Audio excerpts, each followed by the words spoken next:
जैसे तत्शब्दार्थ, जैसे तत्शब्दार्थ तत्व ही तत्व होता है, वैसे यहाँ भी समझना चाहिए।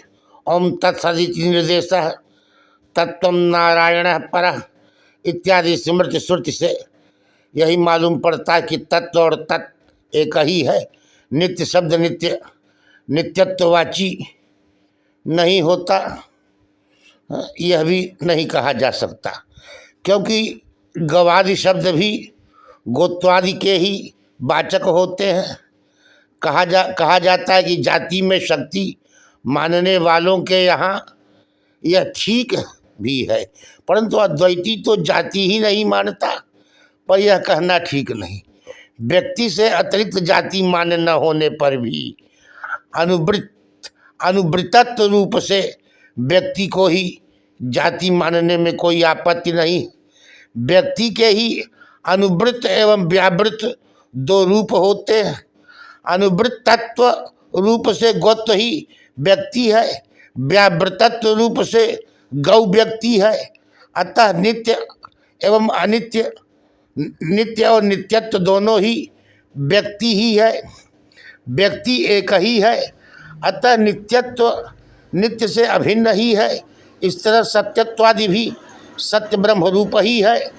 श्रुति सिद्ध एवं अनुभवानुसारी ही तर्क मान्य होता है, तद विरुद्ध तर्क मान्य नहीं होते। ब्रह्म का निर्विशेषत्वानुमान श्रुति एवं अनुभव के अनुसार सविशेषत्वानुमान उभय विरुद्ध है।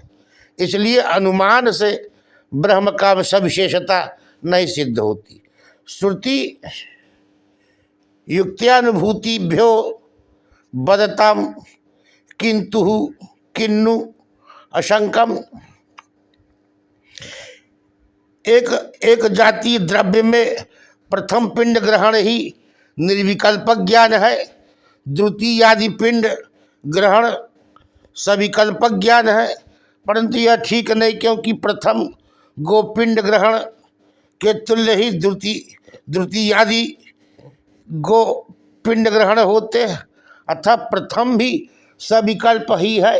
खंडो अयम शुक्लो अयम मुंडो अयम रक्तो गौ, इस तरह नाम जात्यादि सहित होने से प्रथम पिंड ग्रहण भी सविकल्पक ही है।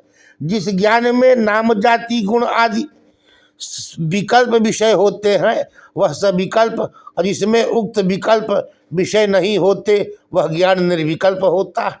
अतः डित्थो अयम ब्राह्मणो अयम श्यामो अयम, इस प्रकार एक जाति द्रव्य में प्रथम पिंड ग्रहण ही सविकल्पक है। यही विशेषेण विशेष्य संबंधानवगाही ज्ञान ही निर्विकल्पक है। अतः तदवगाही ज्ञान सविकल्पक है। अद्वैती का भी यही संसर्गानवगाही ज्ञानम निर्विकल्पम वैशिष्ट्यावगाही ज्ञानम सविकल्पम। अविद्वानों के लिए सुषुप्ति में, विद्वानों के लिए निर्विकल्प समाधि में निर्विकल्प ज्ञान रहता ही है।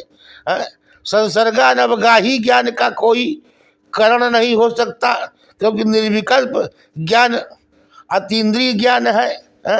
गौ यह विशिष्ट ज्ञान विशेषण ज्ञान से जन्य होता है। विशिष्ट ज्ञान होने से दंडी इस ज्ञान के तुल्य यह अनुमान निर्विशेष विशेषण ज्ञान का साधक है, पर यह भी ठीक नहीं, क्योंकि सविशेष ज्ञान विशेषण ज्ञान जन्य होता है। यह बात अमान्य है। इसके अतिरिक्त विशेषण ज्ञान के निर्विकल्प होने से कोई प्रमाण नहीं है, कोई प्रमाण नहीं है। कहा क्योंकि प्रकृति प्रत्यय योग से पदत्व संपन्न होता है। प्रकृति प्रत्यय दोनों के अर्थों में भेद होता ही है, इसलिए पद के द्वारा विशिष्टार्थ का ही प्रतिपादन होता है। पद भेद भी अर्थ भेद के ही कारण होता है। अतः पद संघात रूप वाक्य का भी अनेक पदार्थ संसर्ग विशेष ही अर्थ होता, अतः संसर्गा अनवगाही निर्विकल्प ज्ञान शब्द में नहीं उत्पन्न हो सकता। हाँ, अतएव प्रमाता प्रमाण प्रमेय त्रिपुटी कहलाता है। प्रमाता अंतःकरण विच्छिन्न चैतन्य है, वृत्ति विच्छिन्न चैतन्य प्रमाण है, विषया विच्छिन्न चैतन्य प्रमेय है, अज्ञात विषय चैतन्य प्रमेय है, अज्ञात विषय चैतन्य प्रमेय है, ज्ञात विषय चैतन्य फल कहा जाता है। इस तरह सविकल्पक ज्ञान के तुल्य ही निर्विकल्पक ज्ञान का भी अंतःकरण वृत्ति ही करण है। अंतःकरण वृत्ति ही करण, अंतःकरण वृत्ति ही करण। कहा जाता है कि भले ही अंतःकरण वृत्ति निर्विकल्पक ज्ञान के प्रति करण हो, वह अंतःकरण वृत्ति इंद्रिय द्वारा निर्गत होकर निर्विकल्पक ज्ञान का कर्ण बनती है। व्याप्ति ज्ञान रूपा ही वृत्ति कर्ण बनती है अथवा शब्द ज्ञान रूपा, परंतु यह ठीक नहीं, क्योंकि इंद्रिया निर्गत वृत्ति ही करण है। इंद्रिया निर्गत वृत्ति ही करण है और वह निर्विकल्पक विषय रूपा वृत्ति होती है। यदि कहा जाए कि निर्विकल्प विषय ही है ही नहीं, तो यह भी ठीक नहीं। पूर्ण में निर्विषय वस्तु सत्य प्रतिपादन किया जा चुका है, कर ही चुके हैं पहले। जैसे विषय होता है वैसे ही अंतःकरण का आकार बनता है। अतः यदि सविकल्पक विषय के अनुसार अंतःकरण की सविशेषाकारता संभव है, तो निर्विशेषाकारा में क्या आपत्ति होती है। आज एकादशी है, अब एकादशी का तो कोई विशेष आकार समझ में नहीं आता, लेकिन एकादशी काराकारित अंतःकरण बन जाता है। आज द्वादशी है। जब ब्रह्म निराकार है तब चित्त में ब्रह्माकारता कैसे होगी, पर यह ठीक नहीं, क्योंकि चित्त भी निराकार ही है। यदि ब्रह्म का चिदानंद रूप आकार होता है तो चित्त भी चिदानंदाकार ही बनता है। कहा जाता है कि ब्रह्म तो चित्त का अविषय है, फिर चित्त ब्रह्माकार कैसे होगा, परंतु यह भी ठीक नहीं। संस्कृत चित्त का विषय ब्रह्म होता है, यह सिद्धांत मान्य है। मनसैवानु द्रष्टव्यम, संस्कृत वेदांताभ्याजन संस्कृत प्रचय अंतःकरण की वृत्ति से वह देखा जाता है। इसलिए निर्विकल्पकत्व ब्रह्म विषयकत्व अंतःकरण वृत्ति से जन्य निर्विकल्पक ज्ञान होता है। अतः व्याप्ति ज्ञान के अनुमित ज्ञान होता है, पदार्थक ज्ञान से वाक्यार्थक ज्ञान होता है, शब्द ज्ञान निर्विकल्पक ज्ञान में करण होता है। पद संघात रूप वाक्य के संसर्गानवगाही ज्ञान जनन में यद्यपि दोष कहा गया है, तथापि ब्रह्माकार वृत्ति जनन में कोई दोष नहीं।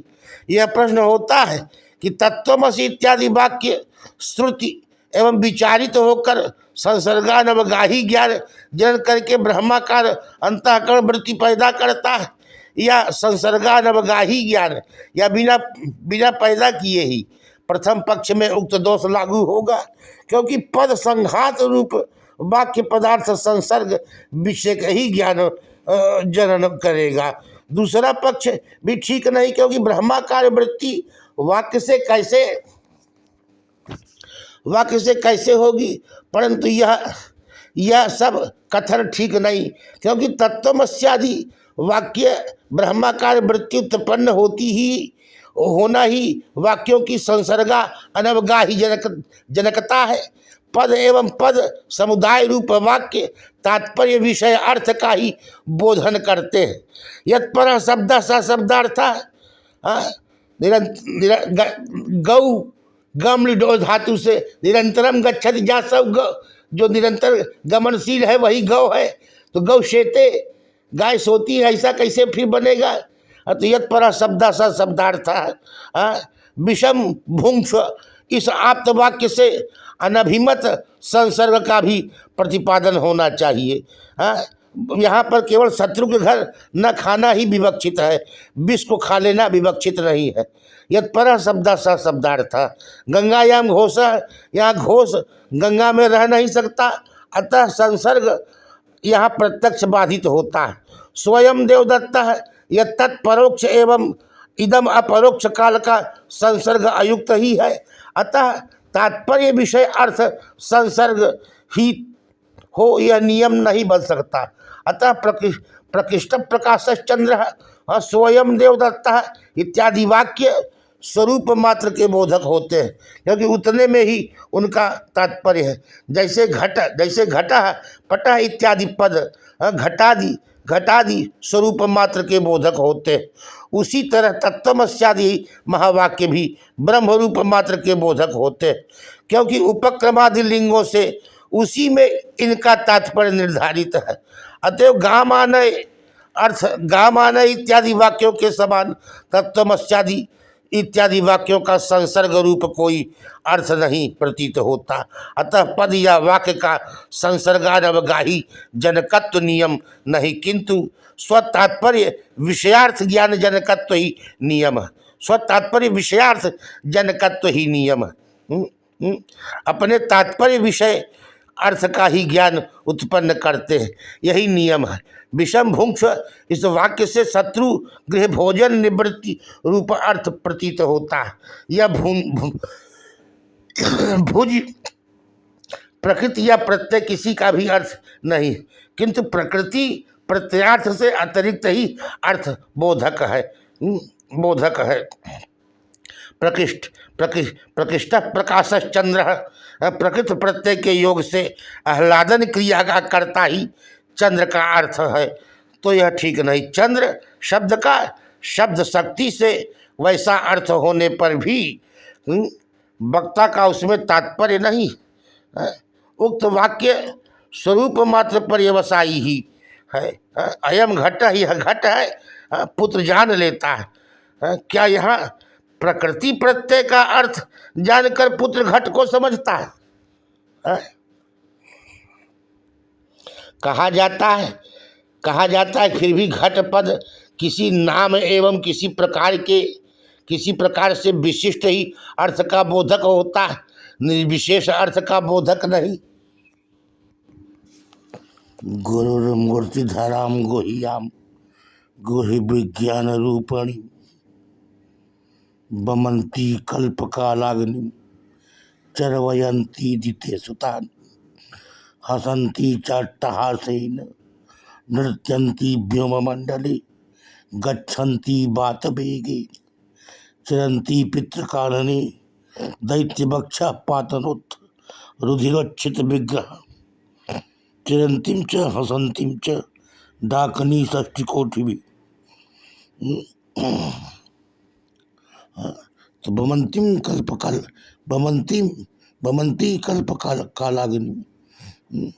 कल्पकालाग्नि चर्वयंती जिते सुतान हसंती चाट्टहासेन नृत्यंती व्योममंडले गच्छन्ति वातवेगेन चिरंती पितृकानने दैत्यवक्षा पातनोत्थ रुधिरोच्छित विग्रह दैत्यवक्षा पातनोत्थ रुधिरोच्छित विग्रह दैत्यवक्षा पातनोत्थ कश्चिन्न तस्या पतिरस्ति लोके न चेषिता नैव तस्याष्टलिंगम सा कारणम कारणाधिपा सा कारणम कारणाधिपा नास्याश्च कश्चित् जनिता न चाधिपा। उसका कोई अधिप नहीं है, स्वामी नहीं है। कश्चिन्न तस्या पतिरस्ति लोके, यहाँ पति का भी निषेध बताया। न चेषिता नैव तस्याश्च लिंगम, साकार, ये गुहिकारी को उपनिषद है।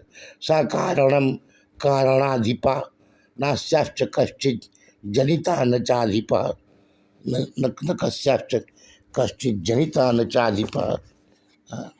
कश्चिन्न तस्या पतिरस्ति लोके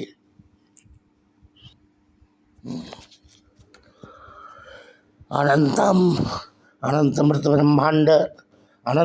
ब्रह्मांड मुंडमाला विधारणे अनाद्यनंत रूपत्वात् समर्थ अनंत अनाद्यनंत रूपत्वात् समर्थ शिव एव ही अनंत मृत ब्रह्मांड मुंडमाला विधारणे अनंत मृत ब्रह्मांड माला विधारणे अनंतानि अपरिमितानि अपरिगणित ब्रह्मांड अनंतानि अपरिमितानि मृतानि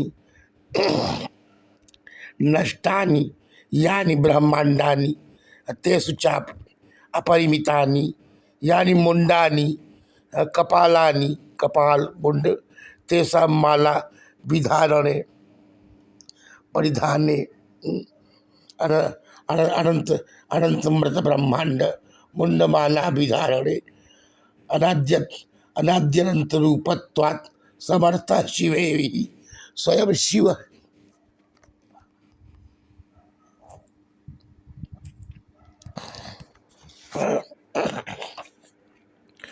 शाक्त दर्शन में तो सा सत्ता महासत्ता स्फुरत्ता स्फुरत्ता विमर्श ही सत्ता स्फुरत्ता आत्मना पश्चेत स्फुरत्ता ही सत्ता।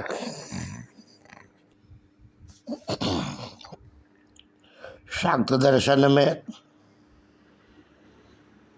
जब शिव बहिर्मुख होते तो परात्पर भगवती कालिका हो जाते और कालिका जब अंतर्मुख होती तो शिव स्वरूपा हो जाती। सामान्यतया अद्वय अवस्था सामान्यतया साम्य भावना साम्य भावानाम व प्रतीतिरेव सामरस्य पद वाच्यम दोनों का सामरस्य प्रतीति साम्य प्रतीति सामरस्यावस्था ऐसा सामरस्यावस्था अद्वैत तत्व उच्यते इयं चिदानंदमयी अद्वैत निष्ठा अस्ति। यह अद्वैत निष्ठा है चिदानंदमयी प्रकाश स्वरूप शिवस्य प्रकाश स्वरूप शिव विमर्श रूपिण्या शक्तिश्च विमर्श रूपिणी शक्ति संघट्टम बिना सृष्टि उपक्रमो भवितुम न रहती। सृष्टि का उपक्रम आदि नहीं होता, इसलिए सर्वाकार स्थितेरभिव्यक्ति कलनमिति उच्यते। यही तो काली कलनम कलना कलयति सर्वाकार स्थितेरभिव्यक्ति प्रत्येक सभी आकारों की स्थिति को अभिव्यक्त करने वाली कलनमिति उच्यते। सा शक्ति उन्मेषो निमेषाभ्याम उन्मेष और निमेष से उन्मेषो निमेष उभयात्मिका भवति। उन्मेष से और निमेष से उभयात्मिका अर्थात स्वरूपे निमेषे विश्वस्य निमेषः स्वरूपस्य निमेषे विश्वोन्मेषो। जब वह स्वरूप का उन्मेष करती है तो विश्व का निमेष हो जाता। स्वरूप से निमेषे स्वरूप का निमेष कर लेती है संकुचित करती तो पलक झपकना पलक उठाना उन्मेष निमेष उठाना उन्मेष है पलक गिरा लेना निमेष है। विश्वोन्मेषो निमेष हो जाए थे। विश्वात्मक विश्वोत्तीर्ण यह विश्वात्मक भी है और विश्वोत्तीर्ण भी है। और शाक्त लोग आत्मा में अकर्तृत्व नहीं अंगीकार करते। शाक्त आत्मनि अकर्तृत्व न अंगीकुर्वन्ति। आत्मा स्वभावतया एव कर्तृत्व वाली शक्ति से संपन्न है। शक्ति माने ऐश्वर्य उद्यम स्पंद स्वातंत्र स्फूर्ति उर्मी ओजस कला अशैव नामांतरम ये सब शक्ति के नाम है।